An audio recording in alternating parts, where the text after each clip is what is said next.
fidélité va avec l'humilité. Des choses identifiées Moïse comme un homme humble. Et c'est des choses identifiées également toute personne qui se croit humble. J'aimerais que tu fasses un petit test sur ces deux choses. Chaque chose contient ou vaut 5 points. Sur les deux choses, je ne sais pas si tu vas avoir 10 sur 10, donc tu es un homme humble. Et ces deux choses caractérisaient la vie de Moïse. La première des choses, nous avons vu ça au verset 11 et au verset 13. Alors Aaron dit à Moïse, de grâce mon Seigneur, ne nous fais pas porter la peine du péché que nous avons commis en insensé et dont nous nous sommes rendus coupables. Le verset 13, Moïse cria à l'Éternel en disant, oh Dieu, je te prie, guéris-la. En fait, quelle est cette chose-là ici? Un homme humble pardonne et oublie rapidement. Et je dirais encore plus, un homme humble pardonne et oublie facilement. Mais alors, lorsque vous perdez l'humilité, ou lorsque vous n'avez pas l'humilité, vous ne pardonnez pas facilement et vous n'oubliez pas facilement. Ne vous faites pas d'illusions. Un homme humble pardonne et il oublie facilement. C'est pas comme cet homme, je me rappelle, après plus de 20 ans de mariage, il rappelle à sa femme une erreur commise il y avait 20 ans alors qu'ils étaient encore des fiancés, des étudiants. Il continue à rappeler cette faute. Ça, c'est pas une manque d'humilité. Un homme humble oublie et il pardonne. Lorsque vous perdez l'humilité ou lorsque vous n'avez pas l'humilité, vous ne pardonnez pas et vous n'oubliez pas. Deuxième caractéristique d'un homme humble.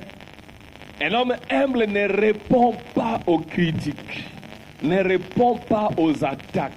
Et je dirais plus, un homme humble ne se dispute pas. J'ai connu parmi les pères un homme parmi les plus humbles que je n'ai jamais connu. Pendant 10 ans, il était notre pasteur. Je ne l'ai jamais vu se tirailler avec quelqu'un. Jamais.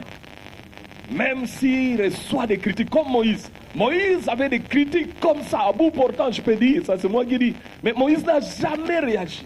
Il ne s'est jamais justifié. Et c'est comme ça que les hommes humbles sont très dangereux. Très dangereux. Parce que quand ils se taisent, il y a quelqu'un qui les défend. Et lorsque cette personne-là les défend, il les fait correctement. Jusqu'à faire taire karma et totalement les gens qui s'opposent. Mais alors, quand vous perdez l'humilité, vous ne supportez plus et vous répondez toujours lorsque quelqu'un vous critique. Vous vous agitez même. Wapi yaza wapi. Comme elle amène, il faut que je lui pose la question. Et vous vous disputez. Ne te faites pas d'illusions. Si tu es encore à ce niveau-là, si tu vas critiquer, tu t'agites, tu dis non, il faut dans mon aïe, il faut dans... Qu'est-ce que j'ai entendu? Il y a encore un travail. Dieu résiste aux orgueilleux. Il fait grâce à qui? Aux humbles. Moïse était un homme humble. Il ne fait pas seulement grâce, mais il défend les intérêts des humbles. Que Dieu nous donne des jeunes gens et des femmes qui soient humbles. On te critique, on fait de toi-même un chiffon, on te provoque. Il y a des fois, Dieu permet qu'on te provoque même. Dieu permet. Parce qu'il sait qu'il va régler un problème une fois pour toutes. Je vous assure, depuis ce jour-là, nulle part où nous avons encore entendu Aaron et Marie parler contre Moïse. Nulle part. C'était réglé.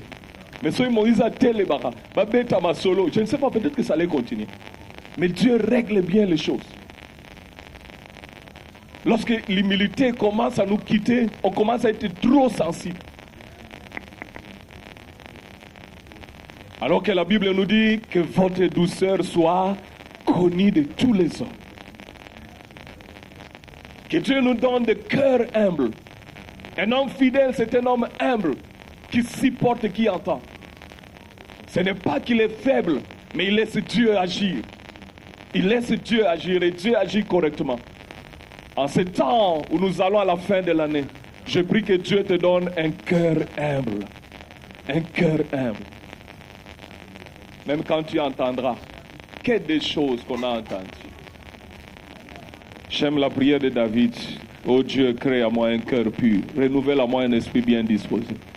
Un jour, alors que j'étais en train de me battre pour relever une société là où je travaillais, parce que notre patron était en difficulté, j'ai mis en place un projet qui pouvait rapporter beaucoup d'argent à la société et je me battais vraiment, je me suis beaucoup sacrifié